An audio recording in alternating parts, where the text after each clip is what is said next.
কিনা হয়েছে আল্লাহর সাথে, বান্দার সাথে। এই বেচা কিনার কারণে আল্লাহ তাআলা বলেন, দুনিয়ার যে কোনো বেচা কিনা জিনিস হলে সেটার দেখাশোনা করার প্রয়োজন হয় কি হয় না? মাজদাইর এলাকার মধ্যে ফ্ল্যাট কিনবে আল্লাহর এক বান্দা। এই ফ্ল্যাটটার দাম কত? বলে 1200 স্কয়ার ফিট। দাম কত? 60 লক্ষ টাকা। ভাই কিনবো, কিনার আগে ফ্ল্যাটটা একটু দেখতে চাই। ফ্ল্যাট দেখতে গেলেন আপনি, দেখতে গিয়া ডান সাইডের বারান্দাটা কত ফিট দেখলেন, বাম সাইডের বারান্দাও দেখলেন, ডান পাশের রুমটাও দেখলেন, বাম পাশের রুমটাও দেখলেন। আধা ঘন্টা ঘুরে ঘুরে ঘুরে ঘুরে আপনি ফ্ল্যাটটা চমৎকার করে দেখলেন। সিঁড়িতে কতটুকু খেয়েছে, বাড়িটা কেমন হয়েছে, রাস্তা, বাড়ির সামনে রাস্তাটা কয় ফিট, সব বিবেচনা করে আপনি ডিসিশন নেবেন এই ফ্ল্যাটটা কিনা যায় কি যায় না। আল্লাহ বলেন, গোলাম আমিও তো জান্নাত আমার গোলামদের কাছে বিক্রি করেছি। হ্যাঁ, গোলামদের কাছে এই জান্নাত বিক্রি করার পরে আমি আল্লাহ তাআলা যেহেতু বিক্রি করে দিলাম, সুতরাং এটা দেখা না দেখার একটা ব্যাপার আছে। কিনার আগে বিষয়টা দেখতে হয়। আমিও দুনিয়ার সব মানুষের আদি পিতা আদম আলাইহিস সালাম রে নিজের চোখে জান্নাত দেখায় দিলাম। যাও যাও, জান্নাত দেখে তোমার সন্তানরে বলো এই সন্তানরা যেন জান্নাত কেনার জন্য পাগল হয়। গোটা পৃথিবীর মানুষকে লক্ষ্য করে আল্লাহ তাআলা বলছেন, হে পৃথিবীর মানুষ, তোমরা সেই রবের ভয় অন্তরে ঢোকাও। কোন রবের ভয় অন্তরে ঢোকাও? আল্লাযী খালাকাকুম মিন নাফসিন ওয়াহিদা, যিনি তোমাদেরকে এক সত্তা থেকে সৃষ্টি করেছেন। কয় সত্তা থেকে সৃষ্টি করেছেন? এই কথা বলতে হবে আমার সাথে। কয় সত্তা থেকে সৃষ্টি করেছেন? ওই মাস্কটা খুলেন, হ্যাঁ একটু চেহারা দেখা দরকার। কয় সত্তা থেকে সৃষ্টি করেছেন? দেখেন, এই গোটা পৃথিবীতে একটা সময় জিন জাতির বসবাস ছিল। কোন জাতির? একটু জোরে বলেন, কোন জাতির? জিন জাতির বসবাস ছিল। তো এই জাতির একটা খারাপ অভ্যাস হলো, এরা মারামারি, কাটাকাটি, হিংসা, হাসাদ, ফাসাদ, রক্তপাত ছাড়া দিন অতিবাহিত করতে পারত না। প্রতিটা দিন কোনো না কোনো মারামারির মধ্যে এরা লিপ্ত থাকতই। আল্লাহ তাআলা যখন দেখলেন গোটা পৃথিবীর মধ্যে জিন জাতি এক মারামারি, কাটাকাটি শুরু করেছে, ফেরেশতাদেরকে আল্লাহ তাআলা বললেন, এদেরকে আবাদি জমিন থেকে বের করে জঙ্গলে পাঠিয়ে দাও। আল্লাহ পাকের আদেশে ফেরেশতারা এই জিন জাতিদেরকে আবাদি জমিন থেকে বের করে জঙ্গলে পাঠিয়েছেন। কোথায়? এই এদিকে তাকায় থাকবা, একটু নড়বা না। তাকাও, ভালো করে তাকাও, সুন্দর করে তাকাও। জিন জাতিদেরকে তাড়া করায়া আল্লাহ এখানে ফেরেশতাদেরকে বসবাস করার অনুমতি দিলেন। তখন থেকে ফেরেশতারা জান্নাতে বসবাস করত আর দুনিয়ায় বিচরণ করত। উনি কি মোবাইলে কথা কয়? আহারে, একসাথে এত কাজ করলে হয়? দুই নৌকায় পাড়া দিলে মাঝখানে নদীতে পড়তে হয়, ওপারে যাওয়া যায় না। মনোযোগ দিয়ে বসেন এখানে। ফেরেশতারা তখন জান্নাতে বসবাস করে আর দুনিয়ায় বিচরণ করে। কিন্তু ফেরেশতাদের গুণ হলো, আল্লাহ তাআলা ফেরেশতাদেরকে এমন ভাবেই সৃষ্টি করেছেন যে এই ফেরেশতারা গুনাহ করার মতো শক্তি তাদের মধ্যে নেই। বলেন, ফেরেশতাদের গুনাহ করার শক্তি আছে? এই কথা বলেন, ফেরেশতাদের গুনাহ করার শক্তি আছে? নেই। আল্লাহ তাআলা ফেরেশতাদেরকে একদিন ডাকলেন, ডেকে আল্লাহ তাআলা পরামর্শ করছেন, وَإِذْ قَالَ رَبُّكَ لِلْمَلَائِكَةِ إِنِّي جَاعِلٌ فِي الْأَرْضِ خَلِيفَةً وَإِذْ قَالَ رَبُّكَ لِلْمَلَائِكَةِ إِنِّي جَاعِلٌ فِي الْأَرْضِ خَلِيفَةً। আল্লাহ ফেরেশতাদেরকে ডেকে পরামর্শ করছেন, ফেরেশতারা আমি জমিনে একদল প্রতিনিধি বানাতে চাই। কি বানাতে চান আল্লাহ? এই কথা বলেন, কি বানাতে চান? কোথায় বানাতে চান? জমিনে। কোথায় বানাতে চান? এই পয়েন্টটা মনে রাখেন। আল্লাহ প্রতিনিধি বানাইতে চান। বানাইতে চান কোথায়? জমিনে। আবার অন্য নিচের দিকে, আমার দিকে তাকান। এত অমনোযোগী লোক, আল্লাহ। দমকায় দমকায় ওয়াজের অর্ধেক টাইম গেল গা। জমিনে আল্লাহ তাআলা একদল প্রতিনিধি বানাইতে চান। প্রতিনিধির ধরনটা কেমন হবে আল্লাহ তাআলা ফেরেশতাদেরকে সেটাও বলেন। এই প্রতিনিধির ধরন হবে এমন যে এরা দুনিয়ায় থাকবে। থাকবে কোথায়? মুখস্থ করেন, থাকবে কোথায়? কিন্তু আল্লাহ তাআলা বলেন আমি এদেরকে গুনাহ করার শক্তি দিয়া তৈরি করব, তবে আবার আকলও দেব। দেখেন, ফেরেশতাদের মধ্যে আকল আছে কিন্তু গুনাহ করার কোনো শক্তি।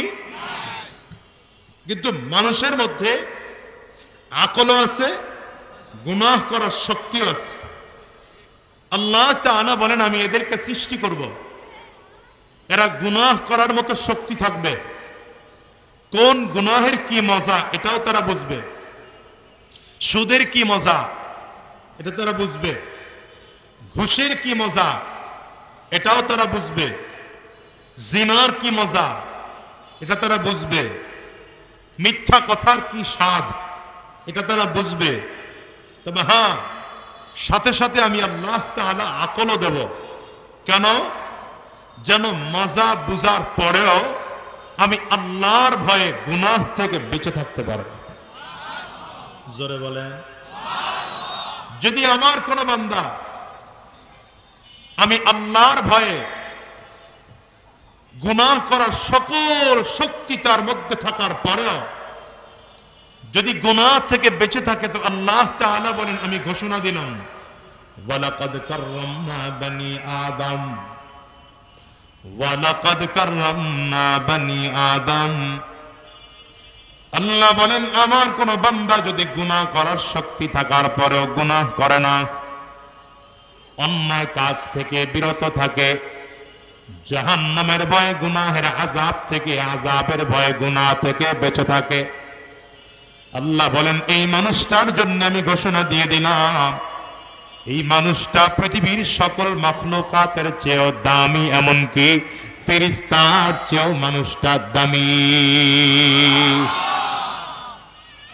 হ্যাঁ, যে মানুষটা গুনাহ করার শক্তি থাকার পর নিজের আকল দিয়ে গুনাহ কন্ট্রোল করতে পারবে না, গুনাহের মধ্যে লিপ্ত হয়ে যাবে, জিনার মধ্যে লিপ্ত হয়ে যাবে, মিথ্যা কথার মধ্যে ডুবে পড়বে, শয়তানি ওয়াসওয়াসায় ডুবে পড়বে।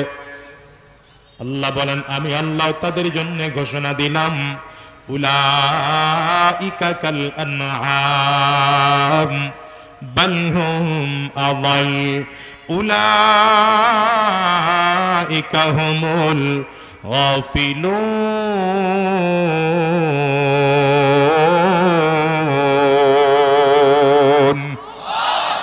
আমি আল্লাহ তাআলা এদের জন্য ঘোষণা দিলাম যে মানুষগুলো গুনাহ করার শক্তি থাকবে, পাশাপাশি আকল আমি আল্লাহ তাআলা দেব। আকল থাকার পরেও যদি গুনাহ থেকে বাঁচতে না পারে, তাইলে এই মানুষটার অবস্থা হলো দুনিয়ার চতুষ্পয় জন্তু, ভেড়া, শিয়াল, শুয়োর, কুকুর, নিকৃষ্ট যত প্রাণী আছে এই প্রাণীর চেয়েও এই মানুষটা খারাপ।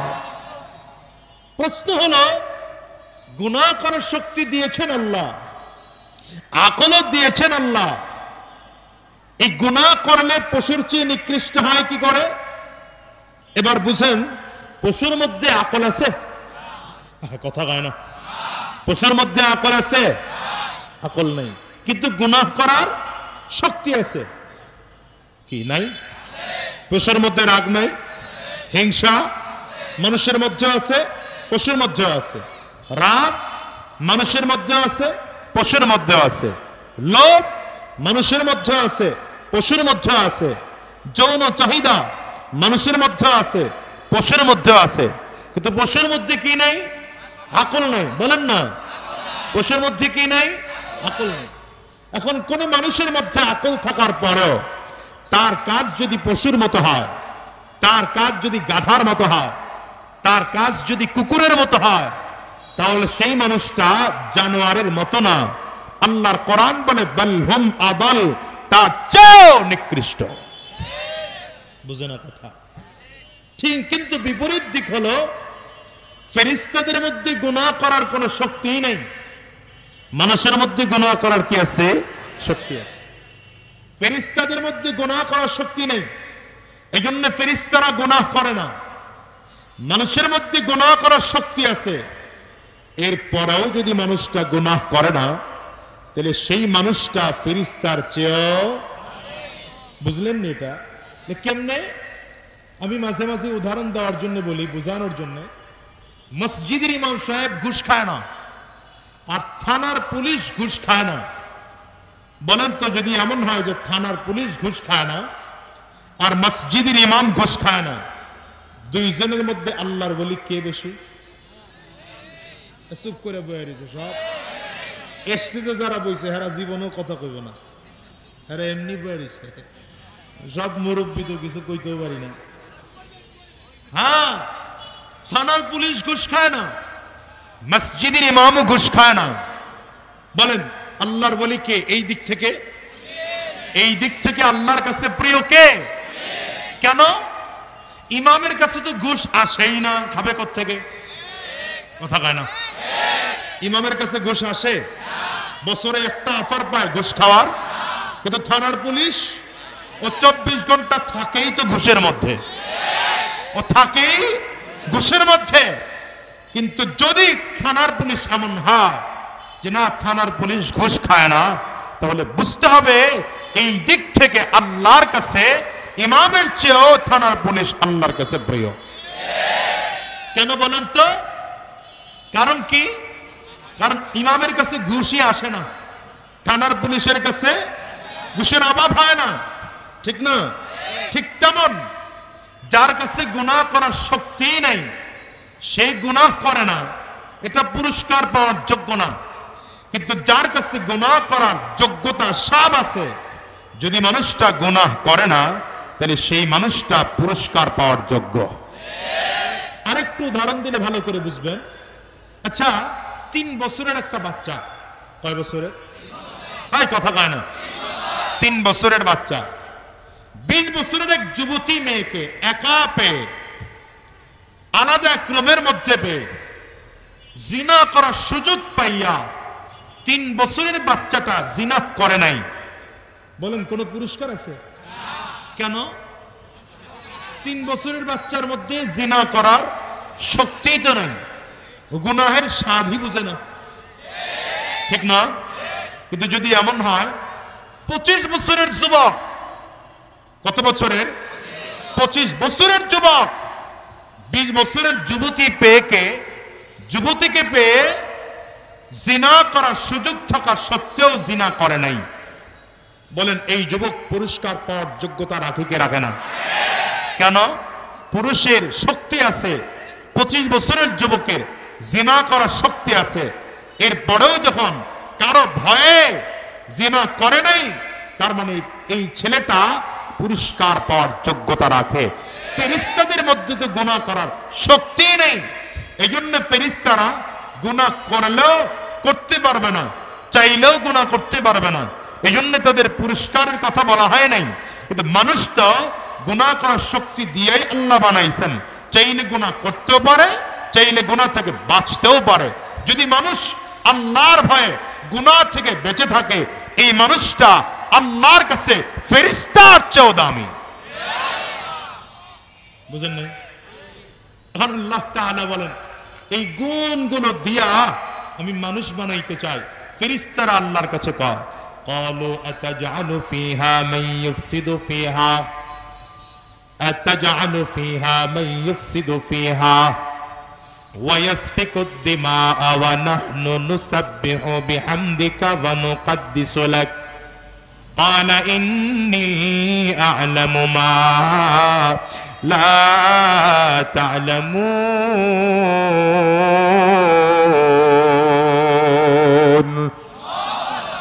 ফেরেশতারা আল্লাহর কাছে বলে, আল্লাহ, যেই মানুষ দুনিয়ার মধ্যে গিয়ে ফিতনা করবে, ফাসাদ করবে, রক্তপাত করবে, মারামারি, কাটাকাটি, হানাহানি, ঝামেলা করবে, এমন একজন জাতি বানাবেন কেন? বানানোর প্রয়োজন কি? ভালো করে বুঝেন। আল্লাহ তাআলা উত্তর দিলেন, ইন্নী আ'লামু মা লা তা'লামুন। এ ফেরেশতারা, তোমরা যেই বিষয় জানো না, আমি আল্লাহ কিন্তু সেই বিষয় মহাজ্ঞানী। আল্লাহ তাআলা মানুষ বানাইছেন। এনে খুব ছোট্ট একটা কথা বলে পয়েন্ট মনে রাখেন। ফেরেশতারা আল্লাহর কাছে প্রশ্ন করেছে, আল্লাহ, যেই মানুষ দুনিয়া গিয়ে ঝামেলা করবে, সেই মানুষ বানাবেন কেন? এই একই প্রশ্ন কিন্তু ইবলিসও করছে। ইবলিস কি করছিল? আসজুদু লিমান খালাকতা তিনা, যারে আপনি মাটি দিয়ে বানাইছেন, সে আদমকে সাজদা করব কেন? প্রশ্নের ধরন কিন্তু একই। বুঝে না মনে হয় কথা? ইবলিসের প্রশ্নের ধরন আর ফেরেশতাদের প্রশ্নের ধরন কিন্তু একই। ফেরেশতারা প্রশ্ন করেছে, ইবলিসও প্রশ্ন করেছে, কিন্তু এক প্রশ্ন করে ইবলিস চিরস্থায়ী জাহান্নামী হয়েছে, আর ফেরেশতারা এই প্রশ্ন কইরা আল্লাহর নৈকট্য অর্জন করেছে। একই প্রশ্ন করে দুইজনে দুইভাবে কেন? এর কারণ হলো প্রশ্নকারীর প্রশ্ন করার মধ্যে কিছু নিয়তের গরমিল থাকে। কখনো কোনো প্রশ্নকারী প্রশ্ন করে যাকে প্রশ্ন করা হয়েছে তাকে বিভ্রান্ত করার জন্য, কথা কয় না তো, তাকে প্রতিভূত করার জন্য। আবার কখনো প্রশ্নকারী প্রশ্ন করে কিছু জানার জন্য, ঠিক না? যেমন হঠাৎ করে মাজার পূজারীরা আপনারে জিগাইব, এই মিয়া কত কোন সূরায় মিন নাই? কি নাই? মিন নাই। আর কোন সূরায় বা নাই? আচ্ছা বলেন, কোন সূরায় মিন নাই আর বা নাই, এটা জানলেই কি সওয়াব, না জানলেই কি গুনাহ? জানলে কোনো আলাদা সওয়াব আছে, না জানলে কোনো গুনাহ আছে? এটার ব্যাপারে ইসলামের কোনো বিধান জড়িত আছে এখানে? এখন কোন সূরায় মিন নাই আর কোন সূরায় বা নাই, এই প্রশ্ন যদি কেউ কাউরে করে, তার মানে প্রশ্ন করার ধরন দেখেই বোঝা যায় যে প্রশ্ন করছি হলো বিভ্রান্ত করার জন্য, ঠিক না? আবার কিছু প্রশ্ন আছে জানার জন্য। ইবলিসের প্রশ্ন ছিল অহংকারমূলক প্রশ্ন। ইবলিসের প্রশ্ন মানে আল্লাহকে বৃদ্ধাঙ্গুলি দেখানো। আল্লাহ, তুমি আদমরে মাটি দিয়ে বানায়া, আমারে কেন আদমকে সাজদা করতে বলো? বুঝেন নাই কথা? ইবলিসের এই প্রশ্নের মধ্যে একটা যুক্তি, নিজস্ব ইবলিস আনা যুক্তি জড়িত ছিল। আর ফেরেশতাদের প্রশ্নের মধ্যে এই জাতীয় কোনো কি বলে বিভ্রান্ত লুকায়িত ছিল না, বরঞ্চ আল্লাহর কাছে জানতে চাইছে, আল্লাহ বানাইলেন কেন, বানায়া লাভ কি, বানানোতে উপকার কি? এই জানার কারণে, প্রশ্ন করার কারণে, ইবলিসের প্রশ্নে না জানা, উল্টা ঝামেলা লাগানোর জন্য প্রশ্ন করার কারণে ইবলিস চিরজীবনের জন্য গোটা পৃথিবীর রাজত্ব হারিয়েছে। ইবলিস চিরজীবনের জন্য জান্নাত থেকে বহিষ্কৃত হয়েছে। ইবলিস চিরজীবনের জন্য ফেরেশতাদের সাথে বসবাস করত, তাও হারিয়েছে। ইবলিস চিরজীবনের জন্য আল্লাহর রহমত থেকে বঞ্চিত হয়েছে। 5 নম্বর, ইবলিস চিরজীবনের জন্য জাহান্নামী হয়েছে। আর ফেরেশতারা আল্লাহর নৈকট্য অর্জন করেছে। এইবার আল্লাহ যখন আদমকে বানাইলেন, আল্লাহ তাআলার কাছে ফেরেশতারা গিয়া বলে, আল্লাহ, আপনি যেহেতু বানাইছেনই, তাইলে আমরা তো আপনার বিরোধিতা করে একটা ভুল করে ফেলছি, অন্যায় করে ফেলেছি, আমরা আপনার কাছে মাফ চাবো, তওবা করব। তো ফেরেশতারা তো গুনাহই করে না, তওবা করবে কেন? বলে এটা একটা পদ্ধতি। কি তওবা করব? আল্লাহ, আপনার বাইতুল মামুর তাওয়াফ করে করে করে করে আমরা আপনার কাছে ক্ষমা চাইব। বাইতুল মামুর কোথায়? সাউন্ড কি ক্লিয়ার? আমার কাছে তো ক্লিয়ার মনে হয় না। আপনার কাছে বাইতুল মামুর তাওয়াফ করে করে মাফ চাও। বাইতুল মামুরটা কোথায়? এখন যেখানে কাবা, এখন কাবা কোথায়? দেখছেন, একজনও কথা কয় না। কাবা কই? মক্কা। এই কাবার ঠিক বরাবর 7 আসমানের উপরে আল্লাহর নূরের তৈরি একটা ঘর আছে, এই ঘরটাকে বাইতুল মামুর বলে। কি বলে? বলেন কি ঘর বলে? ফেরেশতারা বলে, আল্লাহ আপনি যদি আমাদেরকে পারমিশন দেন, আমরা বাইতুল মামুর তাওয়াফ করে করে আপনার কাছে ক্ষমা চাই। আল্লাহ তাআলা অনুমতি দিলেন। ফেরেশতারা তাওয়াফ করে আল্লাহর কাছে মাফ চাইল। ফেরেশতারা যদি গুনাহ করেও থাকে, প্রশ্ন করে যে ভুল করেছে, এই ভুলটা তাদের শুধরানো হয়ে গেল। এখন আমার আল্লাহ তাআলা কয়, ফেরেশতারা তোমরা তো ভুল করলে, অন্যায় করলে, তাওয়াফ করার মতো বাইতুল মামুর আছে, তো আমি আমার বান্দাকে জমিনে বানাইছি, জমিনে পাঠাবো। আদম আলাইহিস সালাম রে বানাইছেন, পাঠাইবেন কই? পাঠাবো তো জমিনে। কিন্তু এই জমিনের বান্দা যদি অন্যায় করে ফেলে, গুনাহ করে ফেলে, তওবা করার জন্য তো 7 আসমানের উপরে বাইতুল মামুর আসা সম্ভব না। যাও বাইতুল মামুরের বরাবর নিচে আমার কাবা নামে একটা ঘর বানাও। এই কাবা নামে ঘর বানানো হয়েছে। কাবার প্রথম ভিত্তি প্রস্তর স্থাপন করেন ফেরেশতারা। সুবহানাল্লাহ বাড়ি যে কয়, প্রথম কারা ভিত্তি প্রস্তর স্থাপন করেন? ফেরেশতারা। কেন বানানো হয়েছে? বনি আদম যদি অন্যায় করে, গুনাহ করে, এটা তাওয়াফ করে করে করে করে আল্লাহর কাছে কি চাইবে? মাফ চাইবে। এই কাবার দ্বিতীয় সংস্করণ হয় আদম আলাইহিস সালামের মাধ্যমে। আদম আলাইহিস সালাতু ওয়াস সালামকে আল্লাহ তাআলা বললেন, তুমি কাবার পুনর্নির্মাণ করো, কাবার সংস্কারের কাজ করো। তো আদম আলাইহিস সালাম কাবার নির্মাণ করতে গিয়া পাথরের গাঁথনি দিতে দিতে দিতে দিতে জান্নাত থেকে একটা পাথর আনছিলেন। পাথরটা ছিল সাদা। পাথরটা কি ছিল? সাদা। এই সাদা পাথরটাও কাবার গাঁথনির মধ্যে ঢুকায় দিয়েছেন। এই পাথরটার একটা চমৎকার গুণ হলো, পাথরটাকে কেউ যদি চুমা দেয়, তো পাথর ওই যেই ব্যক্তি চুমা দিল তার ভেতরে যদি গুনাহ থাকে, পাথর অটোমেটিক চুম্বকের মতো তার গুনাহগুলো টেনে পাথর নিয়ে নেয়, ওই মানুষটার কলবটা পরিষ্কার করে দেয়, পাথরটা কালো হয়ে যায়। এখন যে পাথরটা আমরা আছে দেখি, এটাকে বলে হাজরে আসওয়াদ, কালো পাথর। মূলত এটা কালো পাথর না, এই পাথরটা সাদা ছিল। এটা মানুষের গুনাহ নিতে নিতে নিতে নিতে কালো হয়ে গেছে। বুঝেন নাই?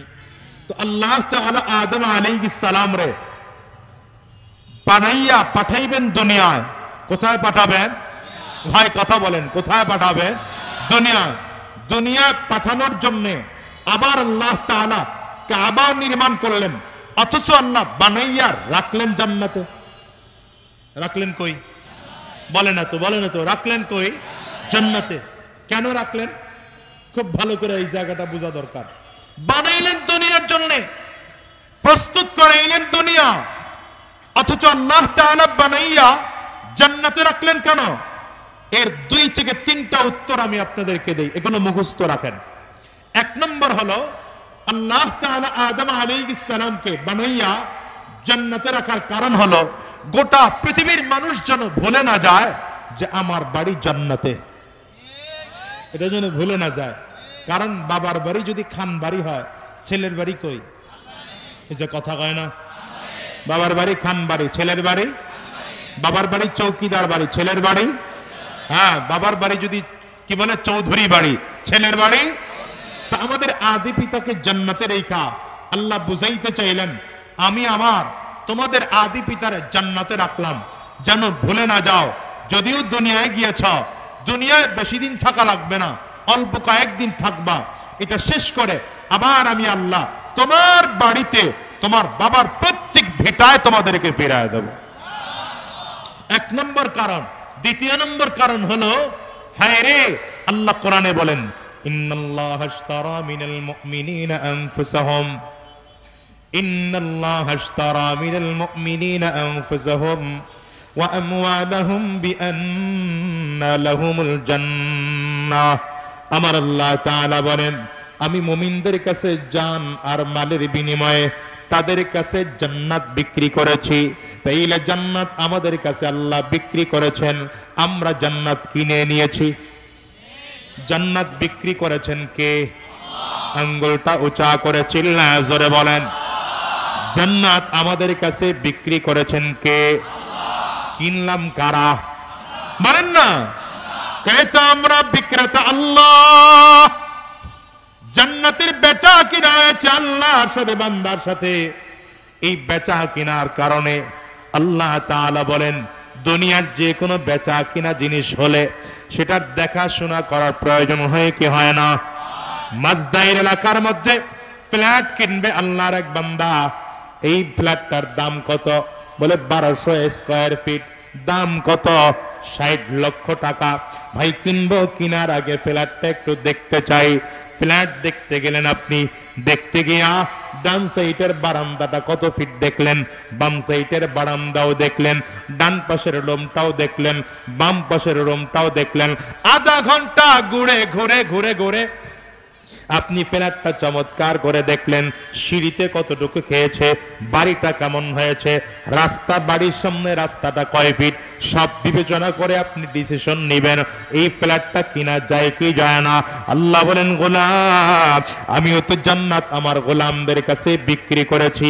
হ্যাঁ, গোলামদের কাছে এই জান্নাত বিক্রি করার পরে আমি আল্লাহ তাআলা যেহেতু বিক্রি করে দিলাম, সুতরাং এটা দেখা না দেখার একটা ব্যাপার আছে। কিনার আগে বিষয়টা দেখতে হয়।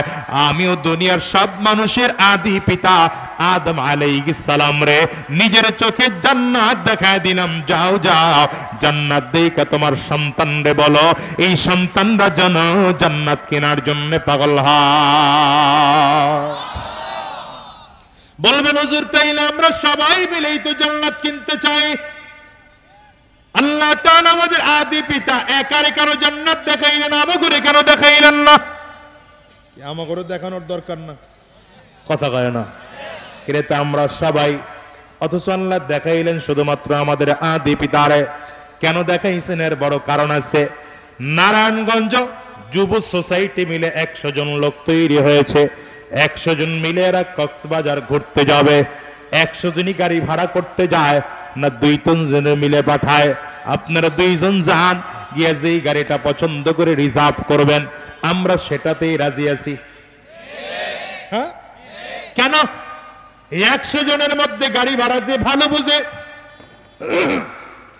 রাস্তা সম্পর্কে যার ভালো জ্ঞান আছে, ওই মানুষটারে আমরা পাঠাইলাম গাড়ি ভাড়া করার জন্য। আল্লাহ তাআলা তো গোটা মানুষের মধ্যে সবচেয়ে বিচক্ষণ 2 জন মানুষ, সবচেয়ে ভালো সিদ্ধান্ত নিতে পারেন এমন 2 জন মানুষকে আল্লাহ তাআলা জান্নাত নিজের চোখে দেখিয়েছেন। একজন আদম আলা নবীনা আলাইহিস সালাতু ওয়াস সালামকে, আর একজন আপনার আমার নবী, বিশ্ব নবী সরওয়ারে দো আলম জনাবে মুহাম্মদুর রাসূলুল্লাহ সাল্লাল্লাহু আলাইহি ওয়াসাল্লামকে আমার আল্লাহ তাআলা জান্নাত দেখাইয়া দুনিয়ার মানুষের কাছে পাঠাইলেন। দুনিয়ার মানুষের কাছে জান্নাতের বর্ণনাগুলো দাও। এবার আদম আলাইহিস সালাতু ওয়াস সালাম গোটা মানুষকে জান্নাতের বর্ণনা দিয়েছেন। এরপরে আমার আপনার নবী বিশ্ব নবী রাহমাতুল লিল আলামিন, বিশ্ব নবী রাহমাতুল লিল আলামিন এই উম্মতকে জান্নাতের বর্ণনা একটা একটা করে দিয়েছেন। জান্নাতের একটা ইট হবে স্বর্ণের, জান্নাতের একটা ইট হবে মণি মুক্তার, জান্নাতের একটা ইট হবে জবরদস্ত পাথরের, জান্নাতের একটা ইট হবে ইয়াকুত পাথরের। এই জাতীয় চমৎকার করে জান্নাতের বর্ণনা দিয়েছেন। কেন? এই 2 জনকে দেখাইলেন উম্মতের মধ্যে সবচেয়ে উত্তম সিদ্ধান্ত গ্রহণ করা ব্যক্তিত্ব এই 2 জন। এই 2 জন জীবনে কোনোদিন মিথ্যা কথা বলে না। গোটা পৃথিবীর মানুষ যদি একটা কথা বলে আর এই 2 জন যদি আরেক কথা বলেন, মানুষগুলোর কথা মিথ্যা, এই 2 জনের কথাগুলো সত্য হয়ে যায়, ঠিক না? এই জন্য আল্লাহ তাআলা আদম আলাইহিস সালাতু ওয়াস সালাম রে আগে জান্নাতের মধ্যে নিয়ে রাখলেন। জান্নাতে থাকো, জান্নাতে চাইকা চাইকা তোমার সন্তানদের জন্য আমি আল্লাহ কি বাড়ি বানাইলাম, এই বাড়িটা এখন থেকে দেখা চলে যাও।